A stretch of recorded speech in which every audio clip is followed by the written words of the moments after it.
Hello, everybody, and welcome into another week of Buccaneer Insider. My name is Killian McClatchy. My partner, as always, Anna Whitty. And joining us this week, it is the head honcho. It is the athletic director, Jeff Barber. Welcome on, Jeff. It's been a while since we talked to you here. It has been a while, and I certainly appreciate the opportunity to talk with you again. Thank you very much. Yeah, as we have you in person now. I know. Yes. It's so nice to have you out here. As Thank we are you. speaking, Yeah. the sun decides to come out. That's okay. I could use a suntan right Yeah. now. Jeff, could you just tell us a little bit about what your role as an athletic director looks like here? Well, it really is it's all encompassing. It really is. I get the reputation that all I do is go to games. Obviously, we're not doing games this fall, but it's really just overseeing all the coaches, the coaching staffs, strength and conditioning, the teams, marketing, academics, compliance, sports information, and I'm just kind of the buck stops here. And so it's really, you got your fingers in a lot of pots and trying to figure a lot of things out and try to keep things in the road. I want to talk a little bit about your journey to becoming an athletic director. So what made you, one, want to get into sports, and two, what made you say, hey, I want to be an athletic director? Yeah, well, I think I was a kid that my mom talks about even when I was 4 or 5 months old, crawling around, I chased a ball. So I've always had a ball in my life. I wasn't a guy that went hunting or fishing and all that. I was always either kicking a ball or throwing one or catching one. So it was just in my blood, and I wanted to stay in athletics and stay around sports in some way. So, an athletic director, I don't know really. I remember when it happened. I was living in Columbia and I was teaching school, and I wanted to go into college athletics. And I decided, if I'm going to do it, I'd like to shoot for the top. So I did. So what did you do? What was your next steps?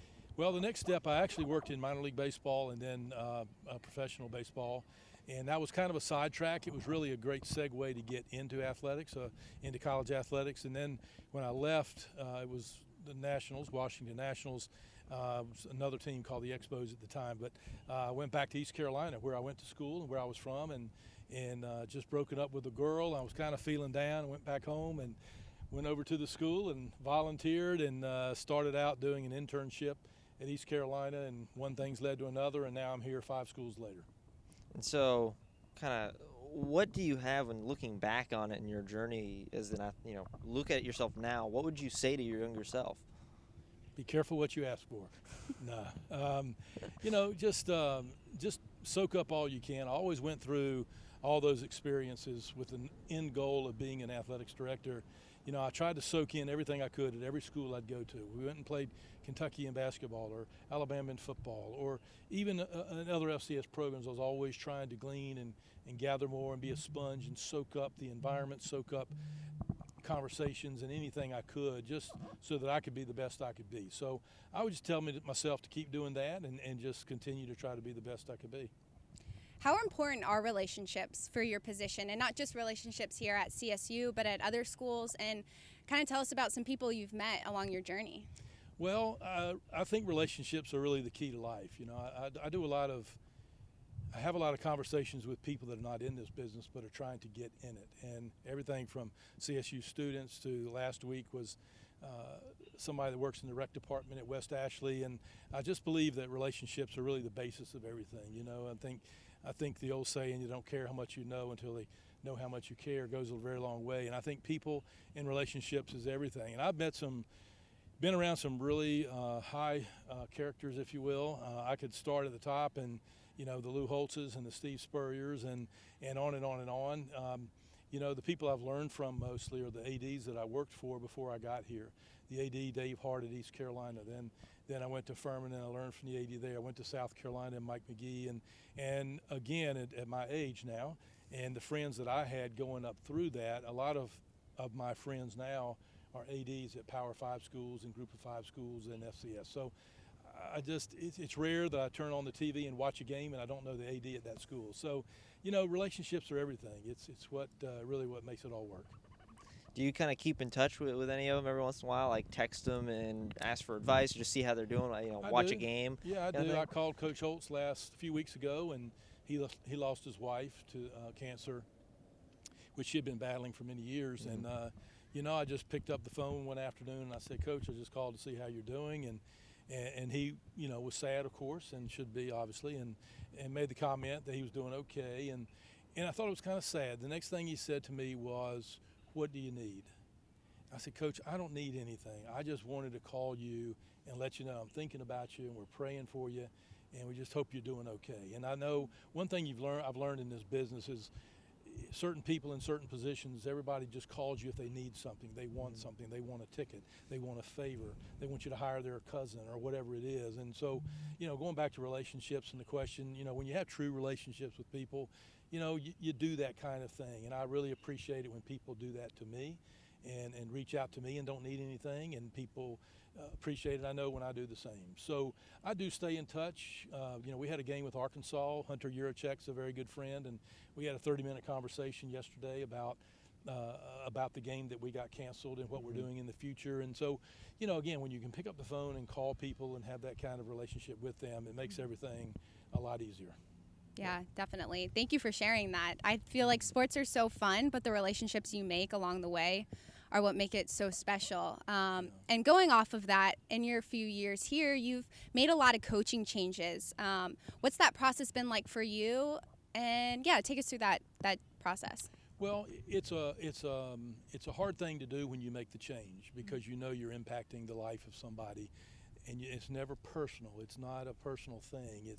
It's what decisions that I have to make as an athletics director on what I think is best for Charleston Southern and for this athletics department. And there are a lot of moving pieces to that. We always start with a Christian culture and the kind of culture that the teams are building, but it also goes into academics and it goes into winning and losing. And so you put all that together, and then you have to really be present, and you have to know what's going on, and you have to dig deep. And again, I've been doing this for many years, and so I've seen a lot of coaches, and I kind of have a good picture, I think, of what a Division I head coach needs to be and look like. And then the process when you make a change is you talk to the folks on campus and my immediate boss, which is Dr. Costin, and you lay it out and make sure that you're doing it correctly in the right way. You never like it. It's never perfect. It's never an easy thing to do, but it's one of those things that you have to do, and you can't make everybody happy in this business. The tough part about being an athletics director is you have to make some really tough calls sometimes, and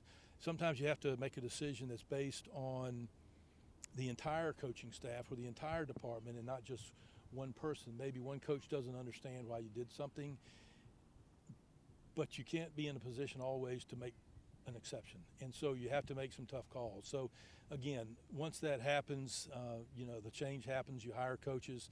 There's really three buckets that you'll find a coach from: either someone on campus, not on campus, somebody on the coaching staff already. Of course, they're on campus.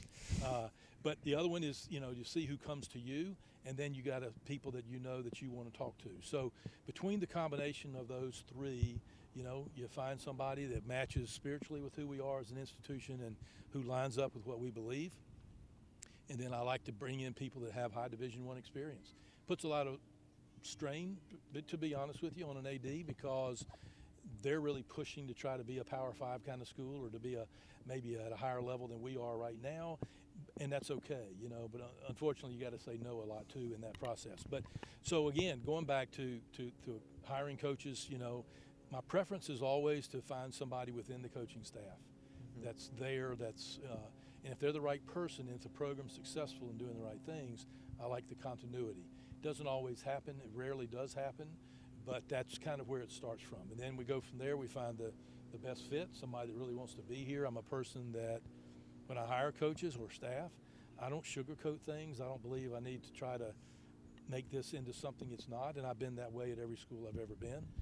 So I'm just very upfront and honest with them and tell them what the tough things are, where the roadblocks, and what are you going to get when you come here. I don't want to hire somebody and then all of a sudden they're like, well, I had no idea that this. So just try to be really open and honest, and pray hard and get a piece about who the right person will be. There you go. You mentioned change, and that's obviously something that's been, I think, really a huge part of this fall. The last time we talked to you was beforehand, and there were still so many questions going into what it was, and now obviously we've seen there are no fall sports here right now. What has it been like for you as an athletic director adjusting to a fall with no athletics? Well, it's been difficult because all the questions we had back before the fall, there are not a whole lot of them that are answered. So I just got off a Big South call with ADs and discussing a lot of issues, and so there's still a lot to be determined. So what has it been like? It's been pretty frustrating, to be honest. It's been hard. It's been challenging. It's been a little bit of a break in not having fall sports, so now you have weekends to yourself. I kind of know what sitting around watching college football on Saturday looks like. So what we're trying to do as a department is we're trying to prepare for whatever scenario comes our way.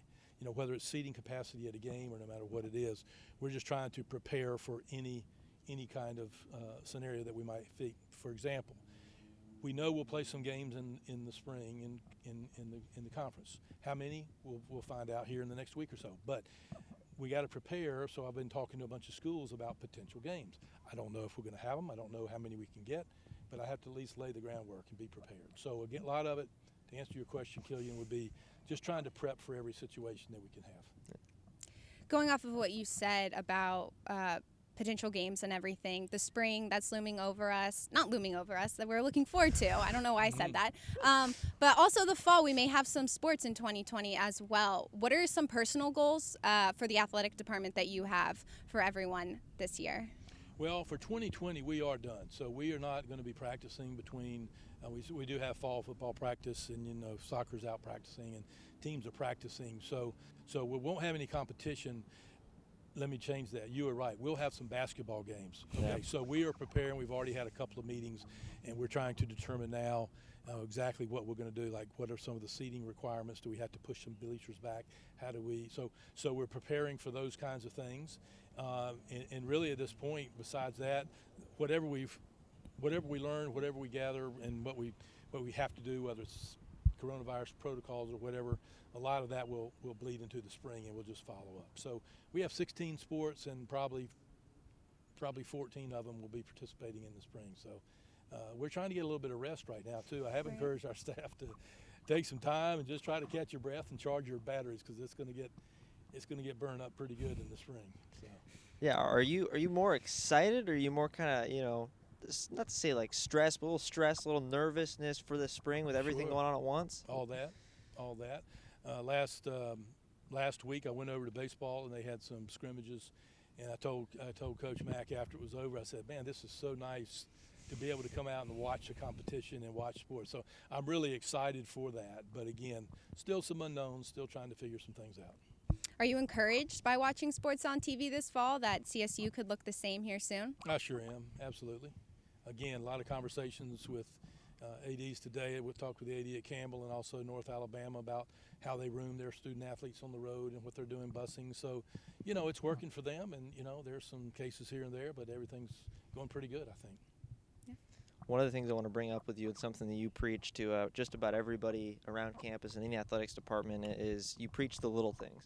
What does that mean to you, and, just what does that mean to this athletic department? Mm-hmm. Well, I've got this band right here, and it says little things, and it's got Galatians 6:9, which says, don't grow weary in doing good, because in the right time the harvest will come. So it means a lot to me. It's interesting you say that. We had our senior staff meeting this morning, and on our board up there in my office, we now have 404 little things that we have not that we want to do, but things that we've already accomplished. So it means a lot, because, we're trying to build a program. We're trying to emulate programs that are a lot bigger and more successful. So, we're not going to be able to get there by big leaps and bounds. We're just going to have to be patient. We're going to have to do the little things well, and I just believe, and you hear it before, but you add little things together, you sow a lot of good seeds, and you're going to get a good crop. Our key is don't let time become the enemy of the harvest. So as we're doing the 404 seeds, but we're still waiting for the spring. We're still waiting to win a Big South championship in this sport, that sport, whatever.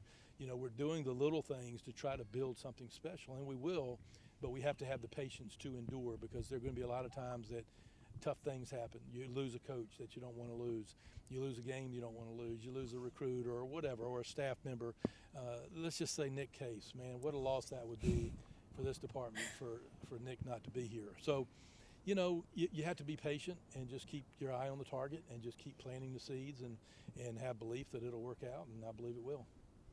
One thing I find kind of interesting, and I've learned through this process of COVID and now being on your team, is the process of getting games on the schedule and how you do that. Now I know that you're a huge part of that. That's basically your job.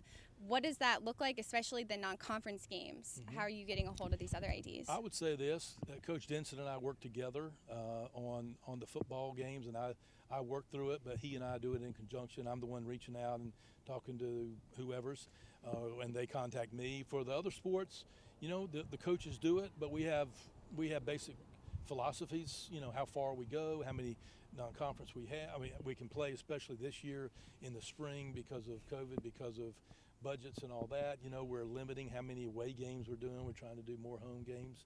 So remind me of your question. That's philosophically how we do it. And remind me of your question. No, it's basically like, how do you contact these other schools? What's the process of, let's say we're playing Texas. What's the process, or you want to play Texas? What's the process in reaching out to that university? Who's the contact? How do you decide on a time and a place? Okay. Most of the times, sometimes it comes through the football office. Like Autry might tell me that a school contacted him, a coach at Georgia Southern or whoever contacted him, and what do you think? And we look at the money.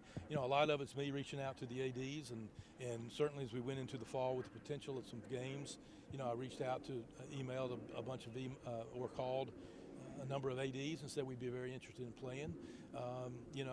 We're always trying to make some money off those games and as much as possible. So there's also something called Gridiron, and that's a football scheduling website. And I can go on there and I can tell you every school who's contracted for games. And so, once, let's just say football again, we Coach Denson and I talk about, let's go play a game that we can drive to that's, I hate to say a winnable game, but you'd like to go play a team that you're not supposed to beat and feel like you have a really solid chance to win. A confidence builder, maybe? Sure. Of course, we always, even if we play Clemson or Alabama, we would have the attitude that we're going to win. But again, some games are harder than others, right?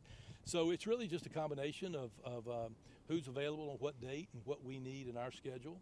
So, in 2022, the Big South Football Conference will have 8 conference games for the first time. That is a great relief and a great blessing to us athletic directors, because now we only have to get 3 non-conference games. So we will typically try to continue to play a guarantee game, Carolina, Clemson, or somebody. We'd like to continue to play Citadel, but I've talked to their AD, and it's going to need to be a home and a home. We're not going to just go over there. And then, so what does that 11th game look like in an 11-game season? Some seasons you have 12, but,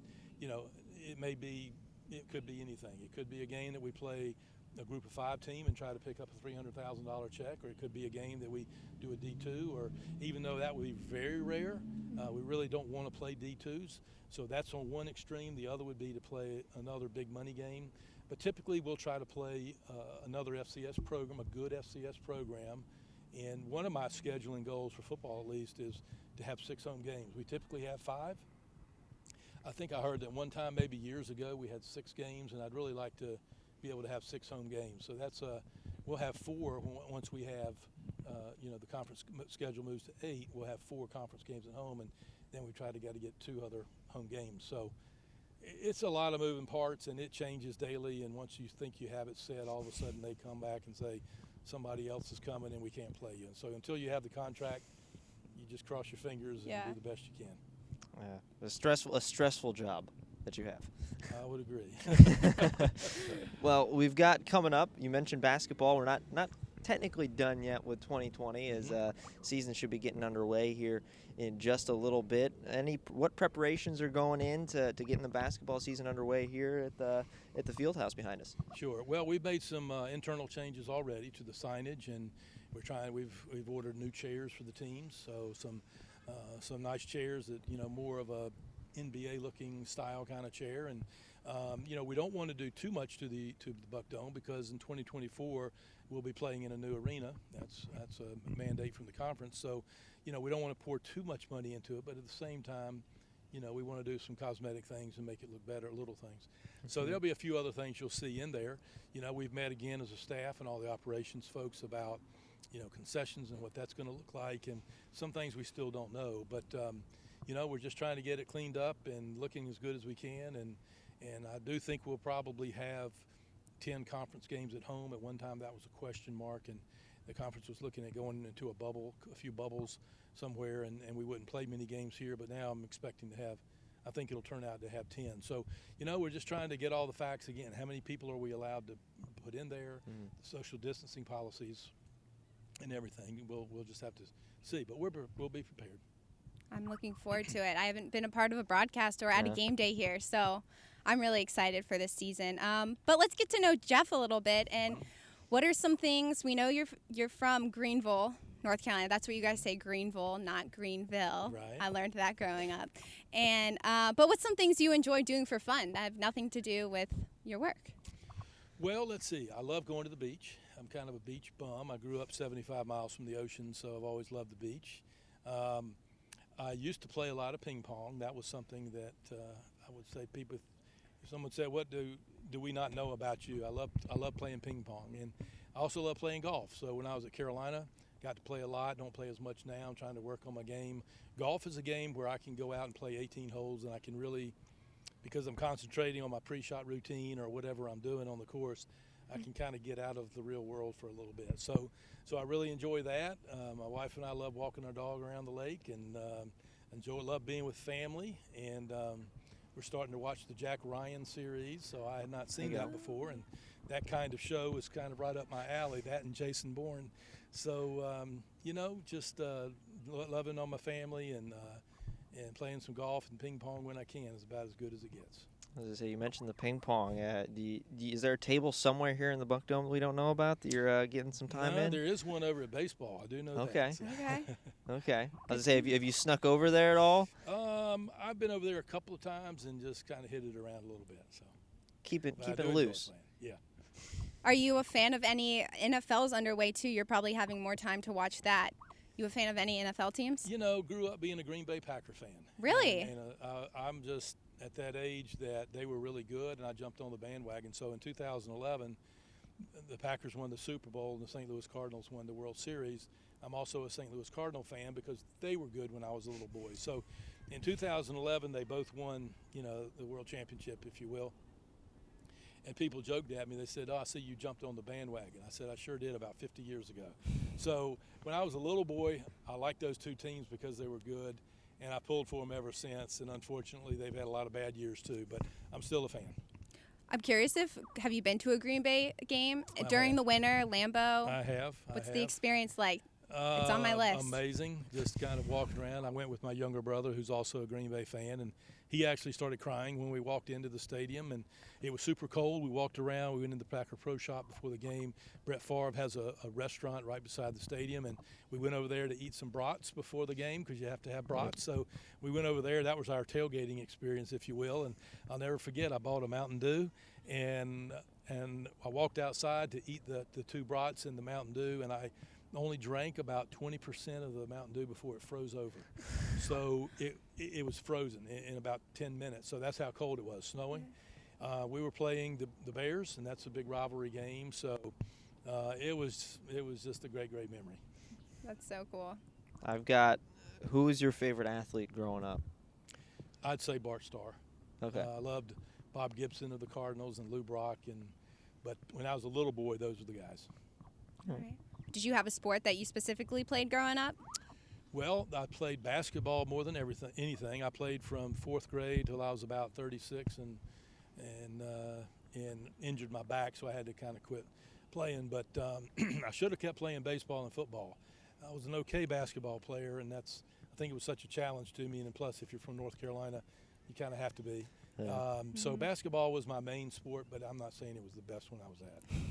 Hey, USA Baseball was in my backyard growing up. It's like 5 minutes. But it wasn't a huge sport. I agree. Yeah, no one really played it. Yeah. Well, I don't know. Have you got anything else? No, I'm good. Thank you so much for your time, Jeff. enjoyed That it. was Thank great. you. Thank you. Yeah. Appreciate it. Thanks for bearing with the sun and the heat that is come right back out here in No Charleston. worries. We'll have to schedule at a time. We'll have to see. We'll get you over at the ping pong table sometime. Let's do it. And, Let's do we'll it. try it out. Let's See if go. anybody can take you down. Let's go. Let's try it. All right. Well, thank you very much. That's the athletic director, Jeff Barber. My name is Killian McClatchy for my partner, Anna Whitty. We'll see y'all next time.